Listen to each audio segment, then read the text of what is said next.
Hello, I'm Sally Hogg, and this is the Mobilise podcast from the Centre for Research on Play in Education, Development and Learning at the University of Cambridge. Mobilise is a mini-series in which I talk to leading policymakers and politicians from across the UK about how research can be used in policy to improve children's lives. We'll be finding out about the things our guests have achieved for children and about the challenges that arise when trying to use research-based evidence in complex political environments. If you've got any interest in research, child development and children's policy, then this is a podcast for you. Today I'm speaking to Carey Oppenheim. Carey's had a varied and interesting career at the heart of children's policy making in England. Carey was Special Advisor on child poverty in the early years for the Prime Minister Tony Blair between 2000 and 2005. She then went on to be co-director of the Institute of Public Policy Research before becoming the first Chief Executive of the Early Intervention Foundation, the charity and What Works Centre that aims to help those working in children's policy and practice utilise the evidence to support children at risk of poor outcomes. Carey's had a number of roles relating to children's policy and children's services, with a particular focus on child poverty. She chaired the London Child Poverty Commission and is now a member of the Poverty Strategy Commission, whose aim is to develop a consensual approach for tackling poverty in the UK. More recently, Carey's worked for the Nuffield Foundation on a cross-cutting project on early childhood, and I very much recommend their series of reports on the changing face of early childhood. Hi, Carey. It's lovely to see you today. Hi, Sal. Very pleased to be able to talk to you. So let's start off by reflecting on that varied career you've had. Is there anything within that you're particularly proud of? So I was thinking probably when I was at number 10 in the policy unit, obviously that was both a very privileged but also a fantastic opportunity to help shape policy alongside others.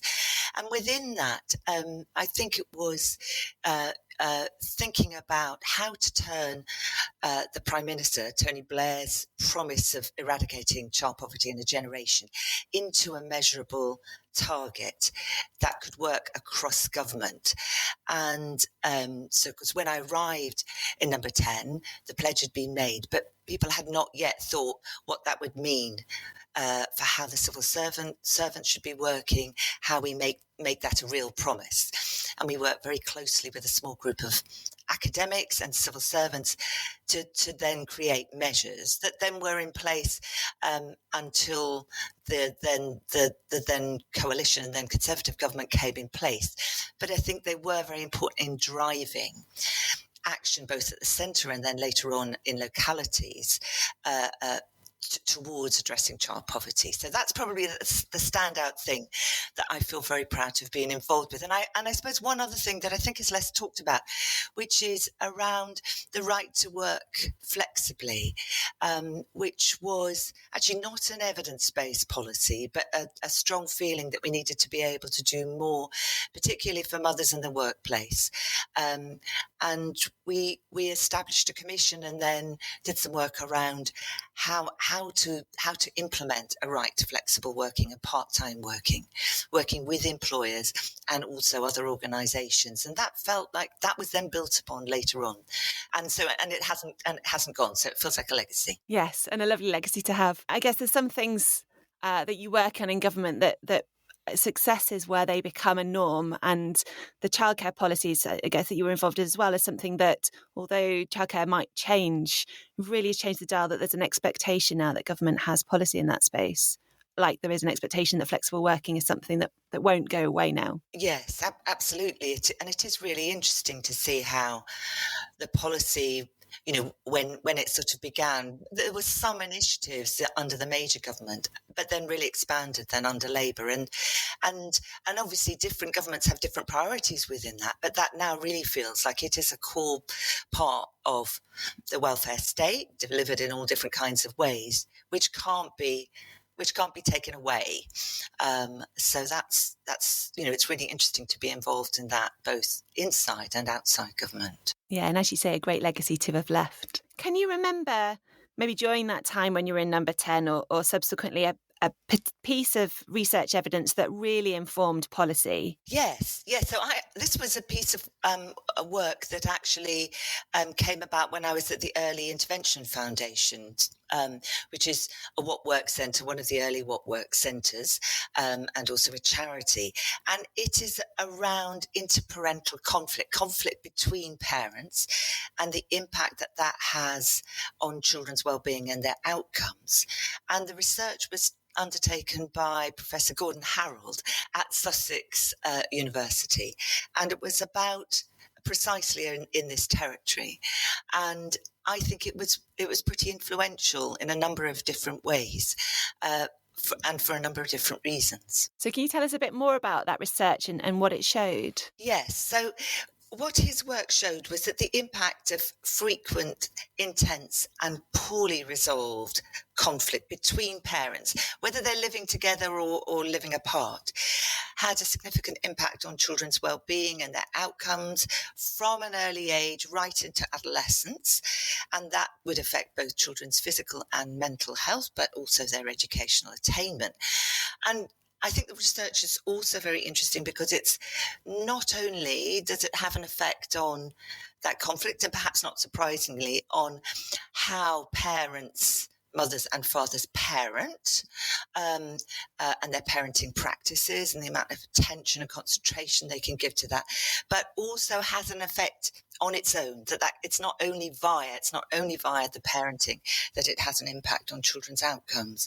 And also that for families who are facing financial or economic pressure and stress through income and work and debt, that relationship is even stronger. So they're obviously more prone to psychological distress, which then in turn affects the relationships within families. So they felt very important insights. Yeah, really interesting work and good for us to hear it was influential because obviously Gordon's now part of the Faculty of Education here at Cambridge.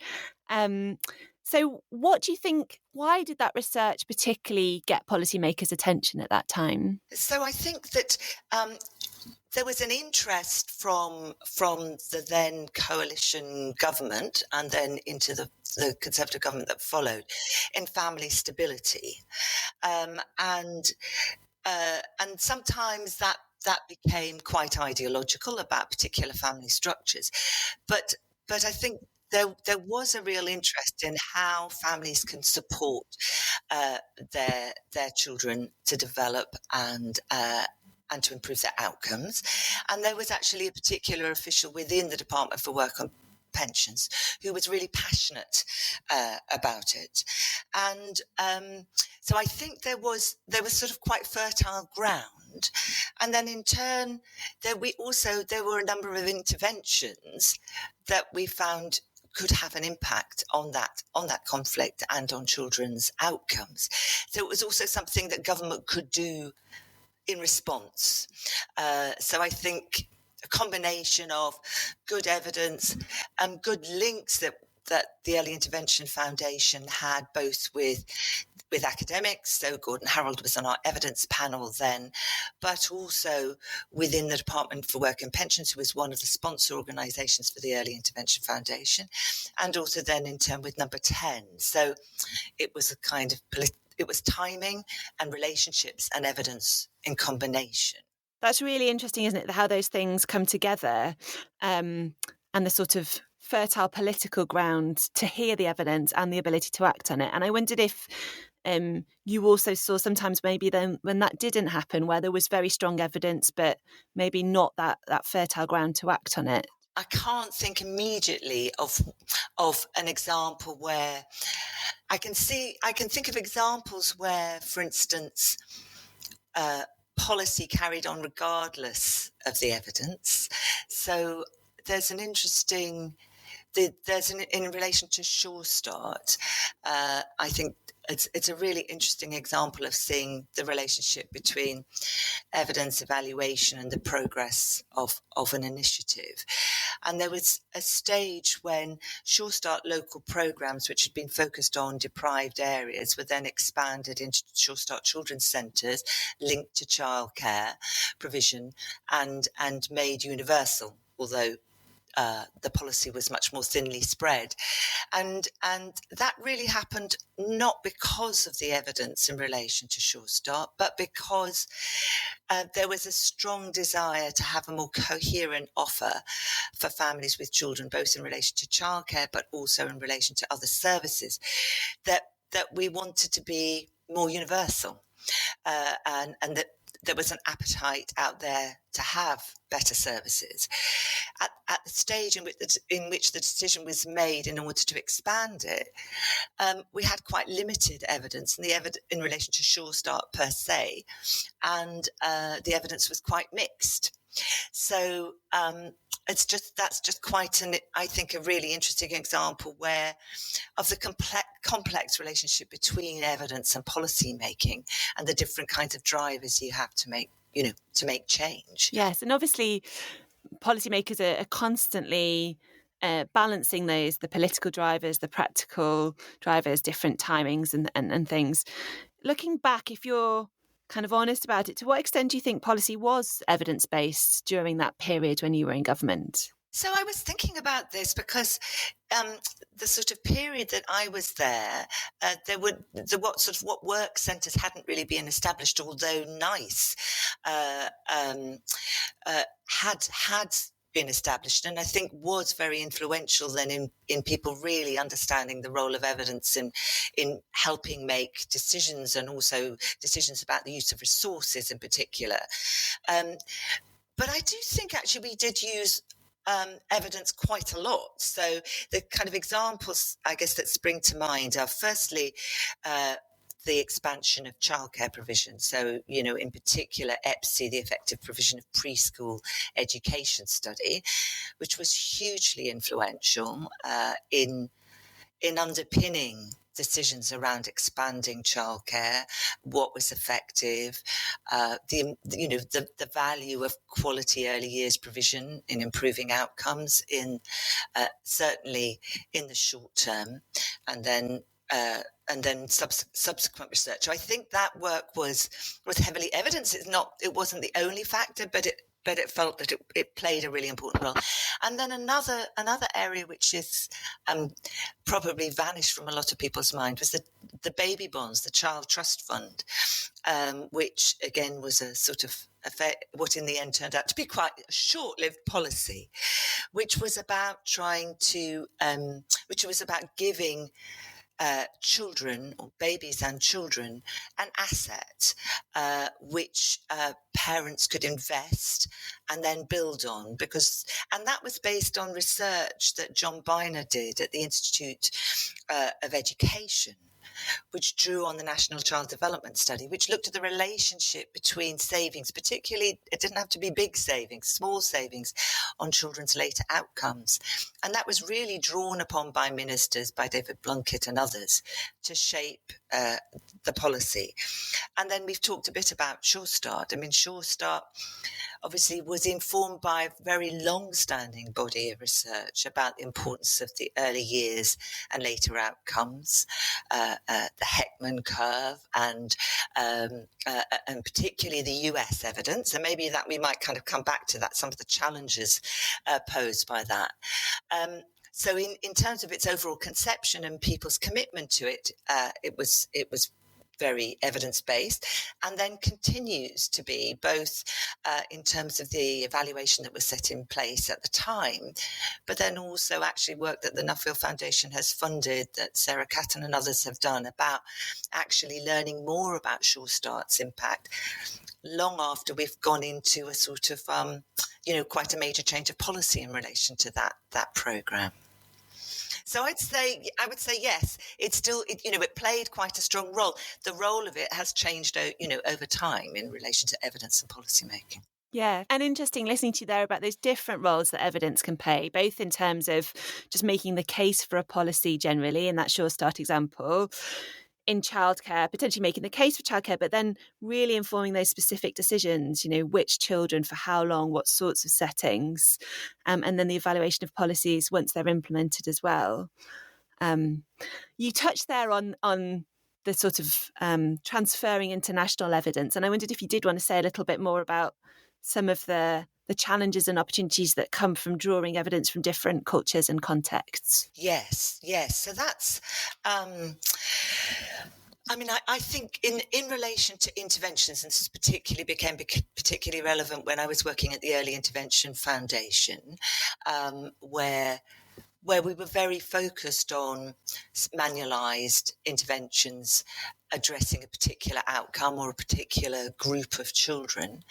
And obviously the US tradition was kind of very powerful in relation to that. And as you know, we imported various interventions, including, I guess, family nurse partnerships. And of course, it's very difficult to transfer interventions into different contexts. We have a very different welfare state in the States, which is much less provision, and so actually around FNP, that was quite difficult when we found in the first big UK evaluation, England evaluation, that it didn't have the effect that we'd hoped it would have. And yet there was a great deal of government kind of weight. It started under the Labour government and then continued under the coalition government, and it carries on. So it was, there was a lot of delivery weight behind it. So I think, and it's interesting, I know in relation to the Early Intervention Foundation was now part of an organisation called Foundations, that we then decided in our toolkit to make it really clear where we had UK best evidence and not only US evidence. And then I think it also raises issues about the things that are harder to evidence. So it is much easier to evidence something that's very well defined than it is to evidence changes in systems and more complex programs. So I do think the What Works centres, which have sort of developed and grown more recently, have become more sensitised and to some of the challenges of trying to evidence things that are working in systems where we might need different kinds of evidence, and also where we're wanting to try to understand how and why they work, where we need other methodologies. Yes, it's really interesting and resonates a lot with some of the work we're doing at Pedal, thinking about not moving away from that testing, does this program work or not, but which bits of it work and how and what might be transferable to different communities. So based on those lessons from, I guess, those early days of bringing in manualised programs and then learning perhaps about the transferability of not of that evidence, is there anything you would have done differently in hindsight? Yes. So I think thinking from within government now, I think in relation to Sure Start, I think that it from a sort of, certainly from a sort of evidence-based point of view, that it would have been better to stay with what was a more focused phase of the programme, focused on deprived areas, the Sure Start local programmes phase, rather than expand so quickly. And although I completely and was part of the political drive to wanting to kind of expand, but I think it takes, and I think this is a real challenge in this whole area, it takes a long time to generate evidence, and you need to sort of hold on in there and learn and adapt. And so now it feels like a real shame that we have got a much diminished Sure Start or family hub sector, although obviously that's also the sort of new policy in that area. So I think we might have been wiser to have really got something working well in a particular in a narrower range of circumstances. It was still it was open access, so everybody could access. That feels like a really important element to it. And learn more before moving on to expand. So that's certainly something that I would have done differently. And I guess It's interesting in relation to the child poverty target. Um, and of course, then there came subsequently, there was, after I left, there was legislation in an attempt to try to embed it.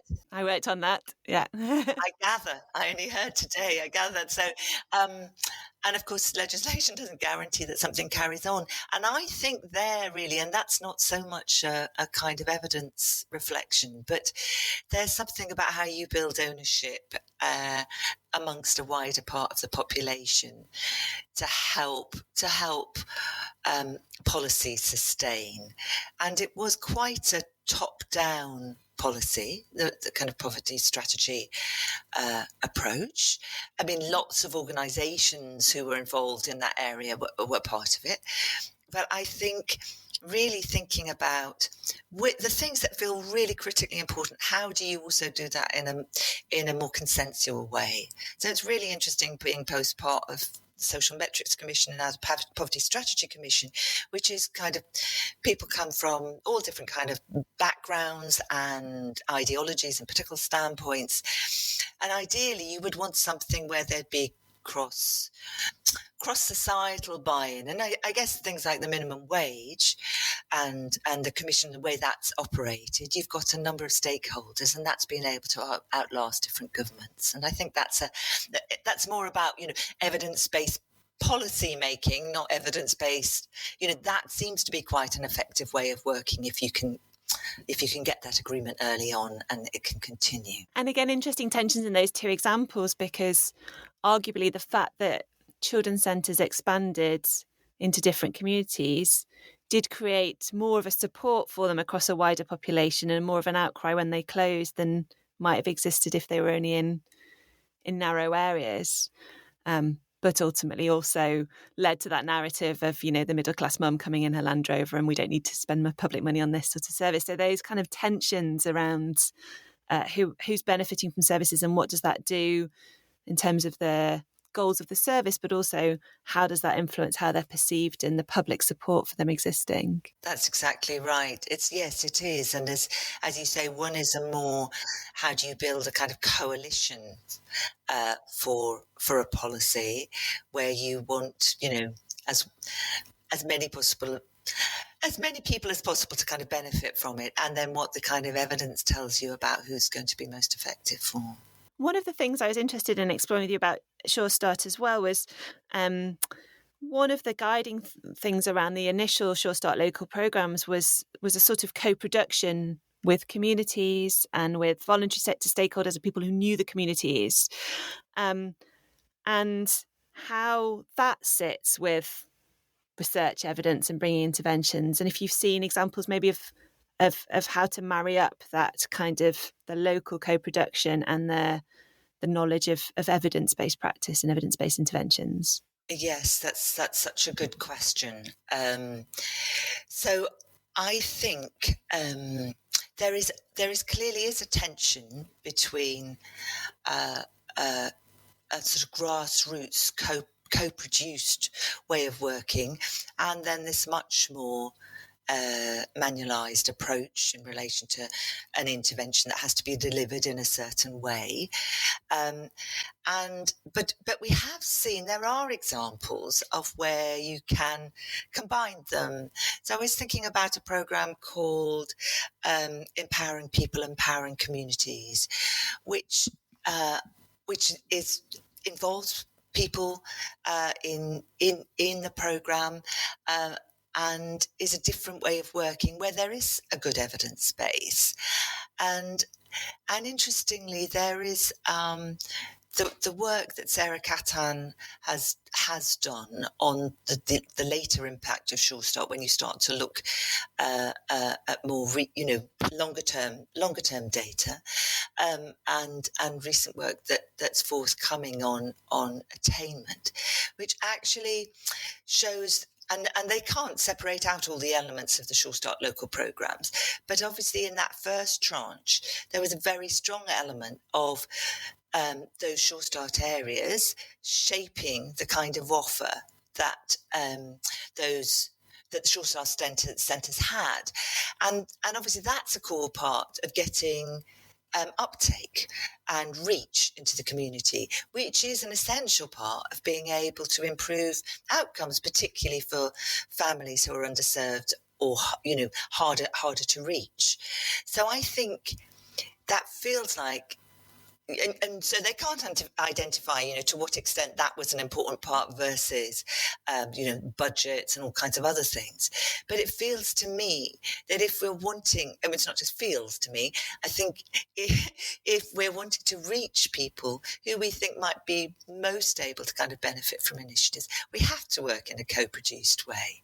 And so it'd be really interesting to see how that way of working and how we shape what kinds of, the evidence around that evidence, that we might be different kinds of evidence in order to form the way policy should work, practice should work. I just want to move back to thinking about central government and how evidence feeds into decisions there. So, politicians are balancing lots of the different things we've talked about. What's politically acceptable, what's acceptable with the public, and then what does the evidence show? And I wondered, in your roles, what you've observed about how they value academic evidence compared to some of those other considerations, and how they navigate those competing priorities. I think evidence is, it now feels like it is a strong part of policy making, but it's not the sort of definitive. It's not definitive. It's alongside this range of considerations, and I think that will always be the case. That you've got ideological and political values. You've got things that happen.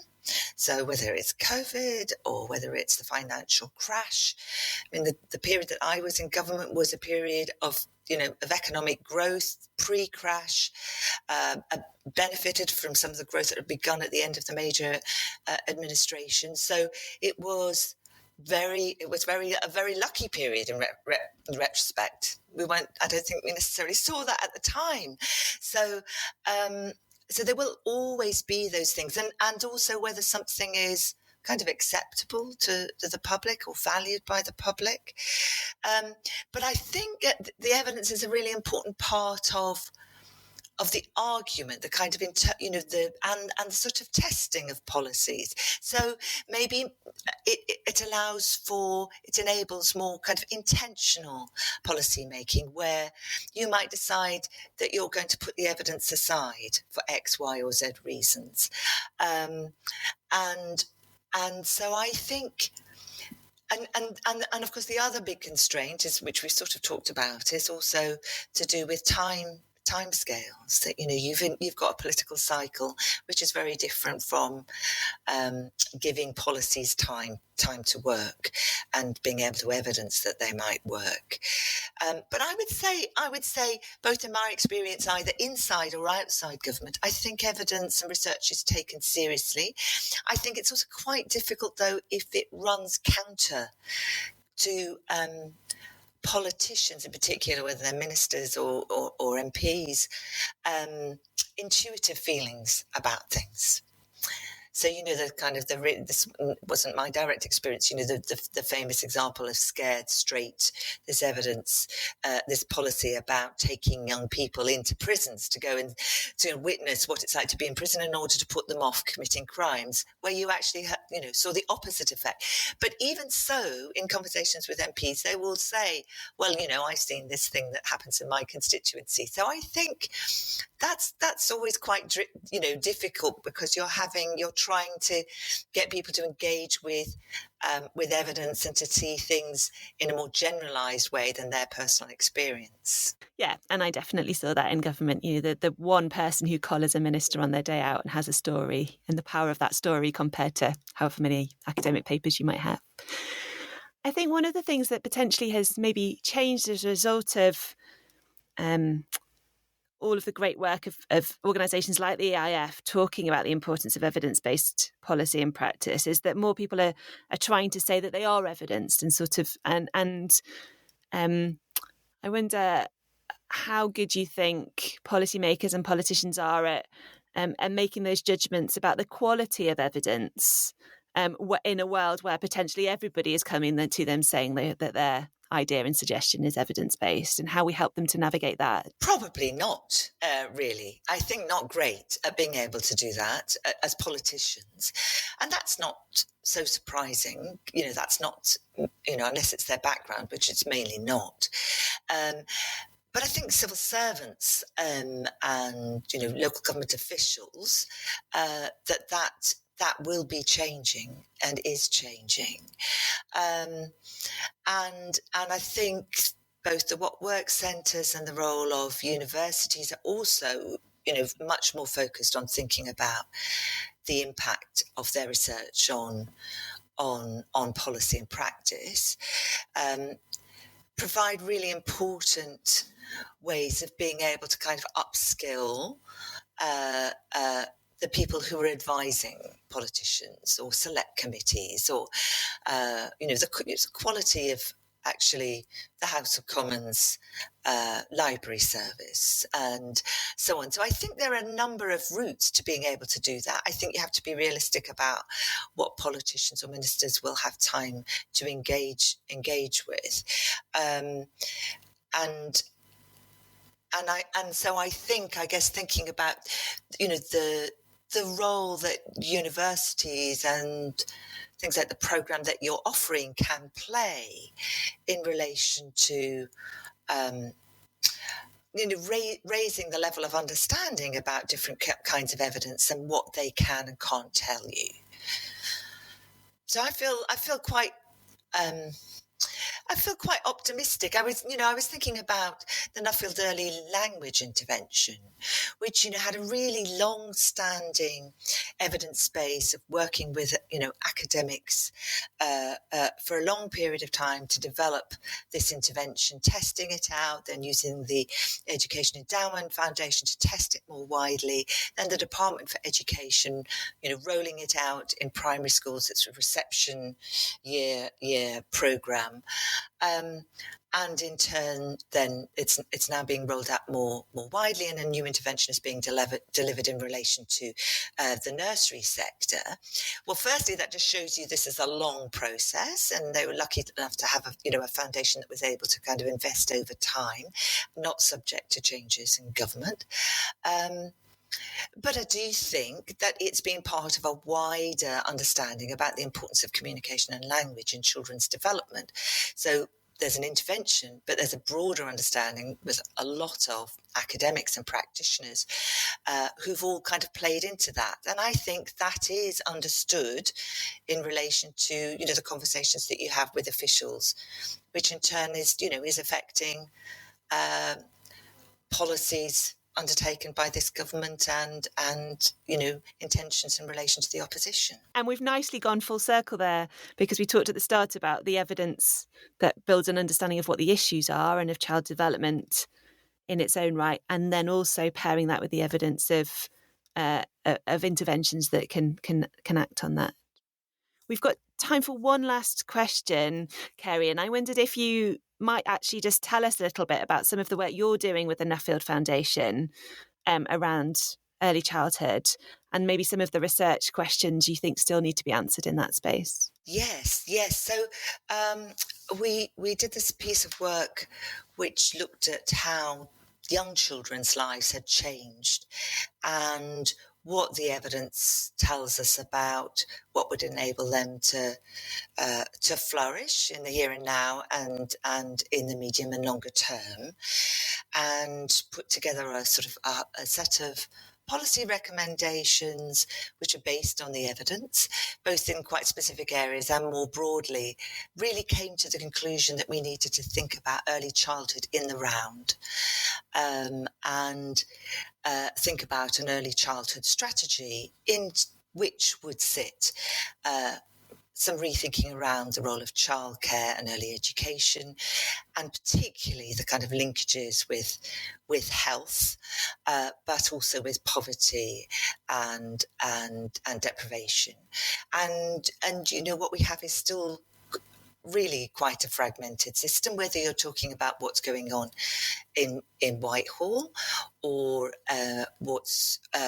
how it feels to be a family trying to navigate that on the ground. And so it